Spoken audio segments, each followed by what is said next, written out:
सेना के 4 शहीद जवानों की दिल तोड़ देने वाली कहानी। आतंकियों ने कायरता दिखाते हुए घात लगाकर सेना के 4 जवानों को शहीद कर दिया।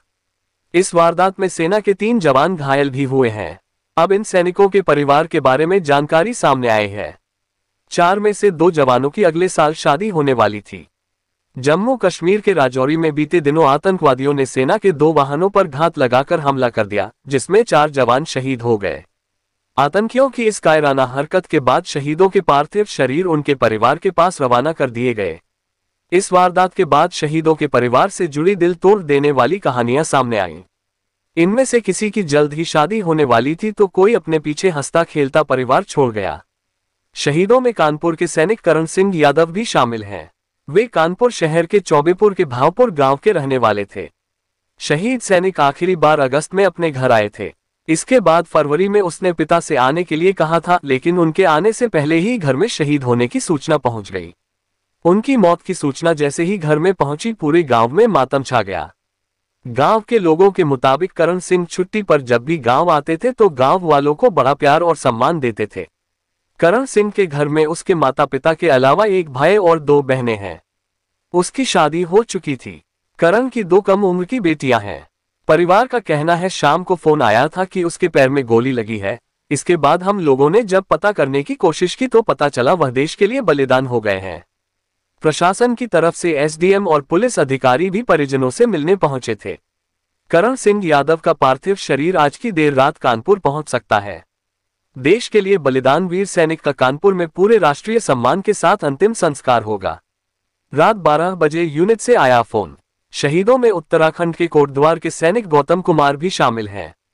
28 साल के गौतम कोटद्वार के शिवपुर आमपड़ाव के रहने वाले थे। वह 16 दिसंबर को ही छुट्टी से वापस ड्यूटी पर गए थे। अगले साल 11 मार्च 2024 को उनकी शादी होनी थी। गौतम के बड़े भाई राहुल कुमार ने रोते रोते बताया कि 21 दिसंबर की रात 12 बजे भाई की यूनिट से फोन आया कि वह शहीद हो गए हैं।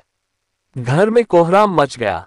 कोटद्वार के उपजिलाधिकारी सोहन सिंह सैनी ने बताया कि सैन्य कल्याण बोर्ड से संपर्क किया गया है।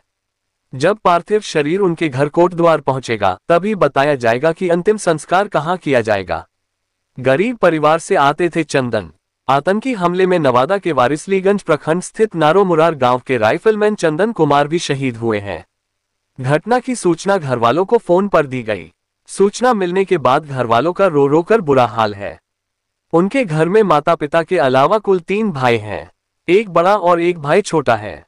चंदन अपने परिवार के मंझले भाई थे। चंदन के बड़े भाई का नाम जीवन कुमार है, वही पूरा घर संभालते हैं। छोटा भाई अभिनंदन गांव में ही राशन दुकान चलाता है।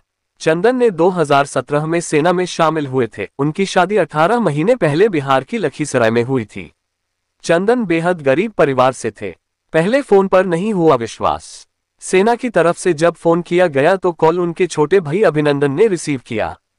अभिनंदन ने बताया कि उनको रात करीब 12:30 बजे फोन पर जानकारी दी गई। फोन आर्मी कैंप से आया था। पहले उन्होंने पूछा कि आप चंदन के क्या लगते हैं। मैंने कहा कि मैं उनका छोटा भाई हूं। पहले उन्होंने मुझे धीरज बंधवाया और कुछ देर बाद चंदन भैया के शहीद होने की बात बताई। हमें उनकी बातों पर विश्वास नहीं हुआ। हमने 4-5 बार कॉल किया, लेकिन उधर से यही बात कही गई कि भैया नहीं रहे। शहीद के बड़े भाई भी सेना में। मुठभेड़ में राइफलमैन रवि कुमार राणा भी शहीद हो गए, जिनका अंतिम संस्कार जम्मू कश्मीर के किश्तवाड़ जिले में उनके पैतृक गांव में सैन्य सम्मान के साथ किया गया। 26 साल के रवि 7 साल पहले सेना में शामिल हुए थे। जल्द ही उनकी शादी होने वाली थी। जब उनका पार्थिव शरीर किश्तवाड़ पहुंचा तो उनकी मंगेतर गमगीन थी। राइफलमैन रवि कुमार राणा के पिता किसान हैं। रवि के 2 भाई और हैं। उनके बड़े भाई भी सेना में कार्यरत हैं और वर्तमान में पंजाब में तैनात हैं। अंतिम संस्कार से पहले सेना, पुलिस और नागरिक प्रशासन के शीर्ष अधिकारियों ने राइफलमैन रवि कुमार को अंतिम विदाई देने से पहले उनके पार्थिव शरीर पर पुष्पांजलि अर्पित की। कारगिल युद्ध के 5 शहीदों की कहानी। अंबाला में 21 साल से शहीद बेटे के लिए थाली लगाती है मां, तो सीकर में 22 साल से कश्मीरी दुपट्टा ओढ़कर पति को याद करती है वीरांगना। भारत और पाकिस्तान के बीच 1999 में हुआ था युद्ध। भारत के कई जवानों ने इस युद्ध में अपने प्राण न्यौछावर कर दिए थे। करगिल युद्ध को 21 साल पूरे हो चुके हैं।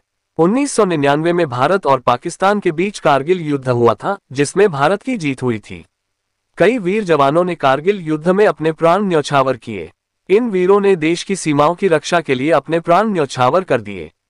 आइए आपको ऐसे 5 शहीदों की कहानी सुनाते हैं जिन्हें शहीद हुए 21 साल हो चुके हैं, लेकिन उनका परिवार अलग अलग तरह उन्हें आज भी याद करता है। कारगिल युद्ध के 5 शहीदों की कहानी। अंबाला में 21 साल से शहीद बेटे के लिए थाली लगाती है मां, तो सीकर में 22 साल से कश्मीरी दुपट्टा ओढ़कर पति को याद करती है वीरांगना।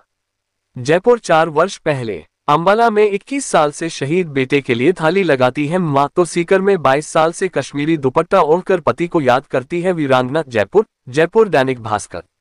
File photo. भारत और पाकिस्तान के बीच 1999 में हुआ था युद्ध।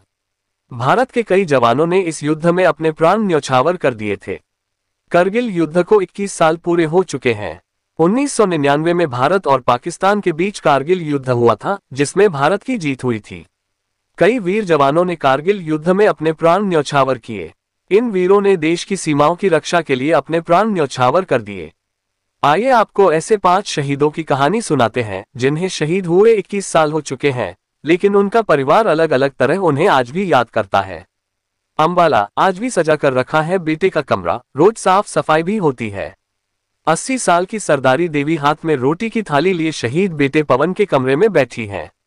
ये क्रम 21 साल यानी 1999 से चल रहा है। उस साल पवन कारगिल में शहीद हो गए थे। बेटा देश के लिए शहीद हो गया, लेकिन मां के लिए आज भी जिंदा है। शहीद के भतीजे जसविंद्र जोनी बताते हैं कि आज भी घर में तीनों वक्त खाने की पहली थाली चाचा के नाम की निकलती है।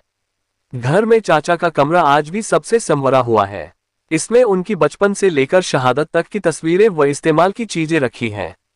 अंबाला। शहीद पवन कुमार सैनी की मां बेटे के लिए खाने की प्लेट लेकर कमरे में बैठी हुई।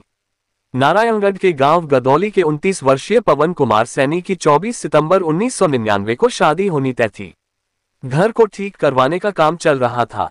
उनके शहीद होने के बाद उनके कमरे में ही यादें, चिट्ठियां, वर्दी, उनकी तस्वीरें, मेडल, तमगे, किताबें, जूते व जरूरत का सामान रखा गया। कमरे की रोजाना सफाई की जाती है। उनकी वर्दी, कपड़ों व कमरे के पर्दों को धुलवाया जाता है। पिछले 21 साल से यह नियम चल रहा है। ये कमरा मंदिर की तरह है और जूते पहनकर अंदर नहीं जाते। सुबह शाम देसी घी का दिया जलाते हैं। घर में कोई भी शुभ काम हो या त्योहार हो, सभी इस कमरे में आशीर्वाद लेने जाते हैं। जोधपुर। मां का सपना पूरा करने शहीद पिता की यूनिट में ही लेफ्टिनेंट बना बेटा। करगिल में तोलोलिंग की चोटी से दुश्मनों को खदेड़ने के बाद लहराया तिरंगा 2 दशक से उसी शान से सिर उठाए हुए है। जमीन के इस टुकड़े को हासिल करने की जंग में 2 राजपूताना राइफल्स के लांस नायक बच्चन सिंह की शहादत को भी आज 21 साल बीत चुके हैं, मगर उनकी पत्नी कमलेश बाला की आंखों में आज भी 2 चीजें जिंदा हैं। मां के साथ हितेश बीच में और हेमंत। पति के साथ बिताया हर पल और उनकी बंद आंखों में पला सपना, जिसे उन्होंने पूरा कर दिया। पति की इच्छा पूरी कर बेटे को फौज में अफसर बनाया। खास बात यह है कि पिता जिस बटालियन में रहते शहीद हुए, बेटा हितेश आज उसी में लेफ्टिनेंट है। पोस्टिंग भी वही है। झुंझुनू। शहीद बेटे का टेप रिकॉर्डर, जब भी बेटा याद आता है मां इसे बजाती है। नंगली गुजरान के खड़ग सिंह। देश के लिए हमेशा आगे रहने का उनका उत्साह अलग ही था।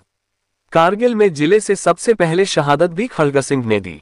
6 मई 1999 को दुश्मन ने हमला किया ही था कि उसका सामना खड़ग सिंह जैसे वीर से हुआ, जिन्होंने उसे आखिरी सांस तक रोके रखा। खड़ग सिंह की मां पतासी देवी उन्हें याद कर टेप रिकॉर्डर सुनती हैं। शहादत से महज 1 महीने पहले ही वे गांव आए थे। मां पतासी देवी बताती हैं उसे टेप रिकॉर्डर बहुत पसंद था, जो उनकी आखिरी निशानी है। एक टॉर्च और टिफिन भी है जो मां ने संभाल कर रखा है।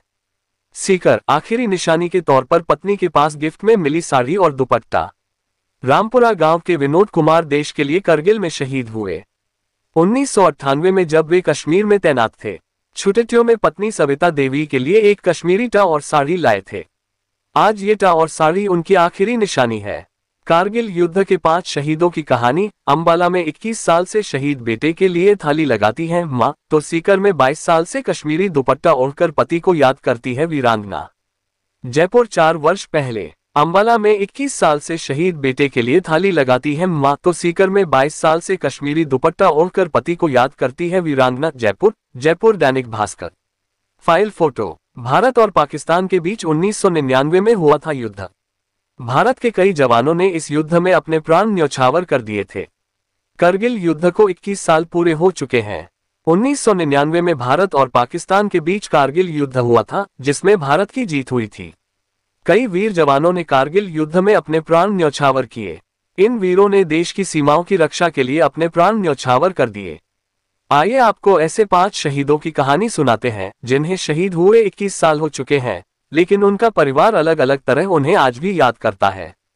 अंबाला, आज भी सजा कर रखा है बेटे का कमरा, रोज साफ सफाई भी होती है। 80 साल की सरदारी देवी हाथ में रोटी की थाली लिए शहीद बेटे पवन के कमरे में बैठी हैं। ये